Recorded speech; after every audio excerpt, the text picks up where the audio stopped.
Բարի երեկո, սիրելի հետևորդներ, սկսում ենք մեր հերթական լայվը հոգեսոցիալական կարգավորման կենտրոնից և ինչպես խոստացել էինք, այսօր մեր հյուրն է դատահոգեբուժական փորձագետ Լուսինե Արզումանյանը, հանձնաժողովի անունը շատ երկար է, հետո Լուսինե Արզումանյանը մեզ կօգնի ավելի լավ հասկանալու, նախ շնորհակալություն մեր հրավերը ընդունելու համար և այս լայվը, այս թեման շատ հետաքրքիր է, մարդիկ մեծ հետաքրքրությամբ ուզում են հասկանալ, որովհետև միշտ ինքը քողարկված է եղել ինչ-որ շղարշով, գաղտնիության բան, ինչ-որ սենց մութ, կասկածելի ինչ-որ տարօրինակ և այլն։ Մենք այսօր կփորձենք պատասխանել այն հարցերին, որը նախօրոք ճշտել էինք մեր հետևորդների հետ։ Ինչ ասել է դատահոգեբուժական փորձաքննություն, ով է փորձագետը, արդյոք հիվանդ լինելը ազատում է դատական պատասխանատվությունից, հաշվի առնելով իհարկե, որ մեր հետևորդները հիմնականում ոչ մասնագետներ են, սկսենք սկզբից, արդյոք հոգեկան խանգարում ունենալը ազատում է որևէ պատասխանատվությունից։ Նախ բարև ձեզ, շատ շնորհակալություն հրավերի համար, շատ այսպես սպասված կարծում եմ, որ լայվ կլինի, ասեմ, որ դատահոգեբուժական փորձաքննությունը, ինչպես նշեցիք, միշտ եղել է մութ, քողարկված, ընդհանուր հասարակությունից և իր մեջ շատ բացեր է պարունակել։ Մենք նախկինում չունեինք դատահոգեբուժություն այդպիսի մասնագիտացում, վերջերս այս ամիս նախարարի կողմից հրամանով հաստատվել է արդեն մասնագիտացությունների ցանկը, լրացուցիչ մասնագիտությունների ցանկը և դրա մեջ արդեն իսկ մտել է դատական հոգեբուժությունը։ Մենք լույս աշխարհ ենք դուրս եկել, այսպես կոչված մութ աշխարհից։ Հուսանք ամեն ինչ արդեն լավ կլինի, ընթացակարգերը կկարգավորվեն և մենք կունենանք համապատասխան կրթություն ունեցող և որակյալ մասնագետներ այս բնագավառում։ Ինչ վերաբերում է դատական հոգեբուժությանը, իրենց ինչ է ներկայացնում, ասեմ, որ այն հոգեբուժության մի ոլորտ է, որը որ առնչվում է իրավաբանության հետ, այսինքն իրավական համակարգի հետ, հոգեբուժության այդ ոլորտն է և դատական հոգեբուժները իրենց աշխատանքի ընթացքում բավականին կարևոր դեր են կատարում շատ հարցերում, իրավական համակարգում և քաղաքացիական և քրեական վարույթների շրջանակներում, ինչպես մեղադրյալների, այնպես էլ վկաների, տուժողների, քաղաքացիական գործերով հայցվողների, պատասխանողների հոգեկան առողջությունը գնահատելու ասպարեզում և հետագայում դատարանի կողմից որոշակի որոշումներ կայացնելու կամ քննչական մարմինների կողմից որոշակի հանձնաժողովի մասին բավարար է։ Հանձնաժողովի անունը կասեմ, որ դուք դժվարանում եք կրկնել, այն ստեղծվել է 2006 թվականին առողջապահության նախարարի հրամանով, կոչվում է առողջապահության նախարարության կից միջգերատեսչական ամբուլատոր դատահոգեբուժական փորձագիտական հանձնաժողով, նախարարի այդ նույն հրամանով ստեղծվել է կառավարության, այսպես ասեմ, որոշմամբ ստեղծվել են երկու հանձնաժողովներ նախարարի հրամանով, մեկը ստացիոնար, մյուսը ամբուլատոր դատահոգեբուժական փորձաքննությունների և երկար տարիներ իրենք եղել են այդ ոլորտի միակ հաստատությունները, որոնք որ ունեցել են իրավունք կատարելու փորձաքննություններ։ Ներկայումս ոլորտը բարելավվել է, ապակենտրոնացվել է և մասնավոր կազմակերպություններ են ստացել լիցենզիա դատահոգեբուժական փորձաքննություններ կատարելու և պետական հիմնարկներ են ստացել լիցենզիաներ, այնպես որ շատ կարևոր էր մեզ համար 2018 թվականին, եթե չեմ մոռացել, ճիշտ եմ հիշում, 2018 թվականին մեր մարզային հաստատությունների, Սյունիքի մարզային նյարդահոգեբուժական դիսպանսերի և Լոռու մարզային նյարդահոգեբուժական դիսպանսերի կողմից լիցենզիաների ստանալը, այդ լիցենզիաների տրամադրումը բավականին բեռնաթափեց մեր աշխատանքները, եթե մենք 10 մարզ մենք էինք կատարում, այս դեպքում երկու մարզ առանձնացավ և հարակից մարզերի աշխատանքներն էլ պատվիրակվեցին այս հաստատություններին, բավականին թեթևացանք դրանից հետո, տարեկան մոտ 200 փորձաքննություններ պակասեցին, դա ասեմ ձեզ բավականին մեծ թիվ է։ Հիմա, արդյոք հոգեկան խանգարում ունենալը մարդուն ազատում է պատասխանատվությունից, շատ ընդհանուր խնդրում եմ, մասնագիտական նեղհարթություն պետք չի ներկայացնել։ Ասեմ, որ դա որոշում ենք մենք, դատահոգեբուժական փորձագետներս ենք որոշում, արդյոք հոգեկան խանգարում ունենալու պարագայում որևիցե առարկ կատարելու դեպքում անձը պատասխանատու է իր արարքների համար, թե ոչ, դրա համար էլ գոյություն ունի դատահոգեբուժական փորձաքննությունը։ Եթե միանշանակ նրանք ազատվելիս լինեին հոգեկանվորության առողջական խնդիր ունենալու պարագայում քրեական պատասխանատվություն, ապա մենք գոյություն չէինք ունենա։ Հետևաբար ոչ, դա միանշանակ չէ հոգեկան խանգարում այս կամ այն տեսակի հոգեկան առողջական խնդիր ունենալը եւ որևիցե հակաիրավական արարք կատարելը պատասխանատվության հետ համադրելը կամ չհամադրելը, դա արդեն որոշվում է անհատապես դատահոգեբուժական փորձաքննությամբ։ Այսինքն, եթե որևէ շենքի բնակիչներ ասում են մեր հարևանը ունի այսինչ խանգարում է եւ շատ վատ արարքներ է թույլ տալիս, մենք զանգում ենք ոստիկանություն, ոստիկանությունից գալիս են, ասում են, քանի որ ինքը հոգեկան խանգարում ունի, մենք իր նկատմամբ որևէ գործողություն չենք ձեռնարկի։ Ճիշտ է վարվում ոստիկանները, թե ասեմ ձեզ, որ կարգը այսպիսին է, եթե տվյալ անձը հաշվառված է որևիցե հոգեբուժական կազմակերպությունում, կարող են գրավոր կերպով դիմել նաև հոգեբուժական հաստատությանը, որ ձեր մոտ հաշվառված այսինչ անձը դրսևորում է ոչ adekvat վարքագիծ, սոցիալապես վտանգ է ներկայացնում շրջապատի համար եւ արդեն իսկ կլինիկան կարող է գրել ոստիկանություն, որ ոստիկանները ներկայացնեն իրեն կլինիկա հոգեբուժական վկայարկման համար։ Եթե արդյունքում պարզվում է, որ անձը իսկապես սոցիալապես վտանգավոր է եւ թեկուզ բուժում չի ցանկանում ստանալ, նրան ոչ հոժարական կերպով, այսպես ասեմ, կլինիկան է դիմում դատարան ոչ հոժարական բուժում կազմակերպելու համար նրա նկատմամբ, եթե նա համաձայն է լինում բուժվելու, այդ ընթացակարգը դուրս է գալիս, այսինքն անձը հոժարական մնում է կլինիկայում, բուժվում է եւ լավացմանը զուգընթաց, երբ որ դատարում է արդեն սոցիալապես վտանգ ներկայացնել, դուրս է գրվում։ Եվ սա ոչ մի կապ չունի ձեր հանձնաժողովի հետ, ոչ մի կապ չունի մեղսունակության կամ անմեղսունակության հետ։ Հիմա երբ հասկացվում եք մեղսունակության, անմեղսունակության որոշումը, նախ ասեք ինչ բան է մեղսունակ կամ անմեղսունակ, հետո նոր անցնենք, որ դեպքում է այդ հարցը մեջտեղ գալիս։ Ասեմ ձեզ, որ անձի մեղսունակությունը, գործունակությունը դա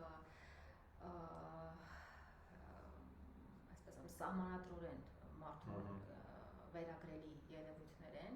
Անձի մեղսունակությունը նշանակում է, որ անձը ինչ որ մի գործողություն կատարելիս իր գործողությունների համար իրեն հաշիվ է տալիս եւ դրանք ղեկավարում է։ Իսկ գործունակությունը նշանակում է, որ անձը հասկանում է իր գործողությունների բնույթը, նշանակությունը եւ դրանք ղեկավարում է։ Սահմանադրորեն անձը դիտարկվում է որպես այդպիսին, այսինքն ինքը իրավունակ է, ունի բոլոր իրավունքները, ինքը մեղսունակ է, ինքը գործունակ է, մենք պետք է ապացուցենք դրա հակառակը։ Եթե անձը ճանաչվում է անգործունակ, մենք ոչ թե սկսում ենք ապացուցել, որ այդ անձը գործունակ է, որտեղ անձը ի սկզբանե սահմանադրորեն անգործունակը այն անձն է, ով չի հասկանում իր գործողությունների նշանակությունը եւ դրանք չի կարողանում ղեկավարել։ Երբ այդ խնդիրը առաջանում։ Խնդիրն առաջանում է, ինչպես նշեցի, իրավական ոլորտի հետ առաջվելիս, քաղաքացիական վարույթների շրջանակներում, այսինքն օրինակ ունեմ հիվանդ երեխա կամ հիվանդ հորեղբայր, կտակ պետք է բացեն, ժառանգություն եւ այլն, անձը պետք է ներկայանա, պետք է ստորագրի իրավունքների մասին տեղեկացվի, չգիտեմ, փոխանցի կամ վաճառի ինչ-որ գույք, նոտարի մոտ գնում են գործարքի, պարզվում է, որ այդ անձը չի կարող ստորագրել, բայց պարտադիր պետք է ստորագրի։ Իր տեղն էլ ոչ ոք չի կարող ստորագրել, մինչև իրավաբանորեն տվյալ անձը անգործունակ չճանաչվի, նրան խնամակալ հոգեվարության մարմինը չտրամադրի, այդ խնամակալը նրա փոխարեն կատարի այդ գործողությունը։ Անգործունակությունը ոչ մի կապ չունի որևէ իրավախախտում կատարելու հետ։ Իրավախախտում կատարելու հետ կապ ունի անմեղսունակությունը։ Անգործունակ մարդն էլ կարող է իրավախախտում կատարել, բայց դա մեկումյուսին չի վերաբերում, այո։ Հիմա այդ անմեղսունակությունը բացատրեք մեր հետևորդներին, մինչ այդ ասեմ, որ մենք կփորձենք հնարավորինս հանրամատչելի ներկայացնել, ավելի պրոֆեսիոնալ կներկայացվի հոգեսոցիալական կարգավորման կենտրոնում, Recovery College-ի կազմակերպված դասընթացի ժամանակ, որտեղ արդեն մասնագետների համար մանրամասը կներկայացվեն բոլոր նրբությունները։ Իսկ հիմա մենք խոսում ենք ավելի շատ մեր ոչ մասնագետ հետևորդների համար եւ դրա համար հարցերը շատ པարզ ենք ներկայացնում, որպեսզի པարզ լինի։ Հիմա սկսում ենք, երբ այնց սկսում անմեղսունակության հարցը։ Երբ որ անձը կատարում է քրեորեն պատժելի արարք, ինքը մեղադրյալ է լինում այդ ժամանակ, որտեղ ուժողին չենք ասի ինքը մեղսունակ է կամ անմեղսունակ է, վկային չենք ասի ինքը մեղսունակ է կամ անմեղսունակ է, այդ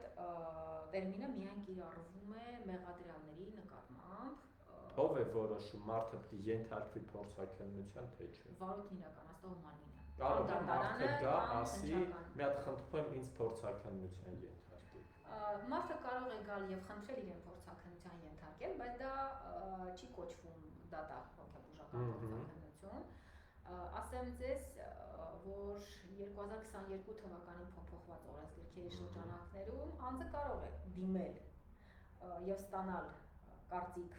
փորձաքննության ենթարկվել եւ այդ կարծիքը լինի համադրելի արդեն դատահոգեբուժական եզրակացությունների հետ։ Առաջ այդպիսի բան գոյություն չուներ, որևիցե դիմողի չէին կարող միայն դատական միայն այո վարույթ իրականացնող մարմնի որոշմամբ, այսինքն կամ քննիչի կամ դատավորի որոշմամբ կարող էին կատարել փորձաքննություններ։ Հիմա անձը կարող է ներկայանալ, խնդրել մասնագիտական կարծիք, լինի դա հանձնաժողովային, թե այլ, եւ ներկայացնել դատահոգեբուժական փորձաքննության հետ միասին վարույթ իրականացնող մարմին,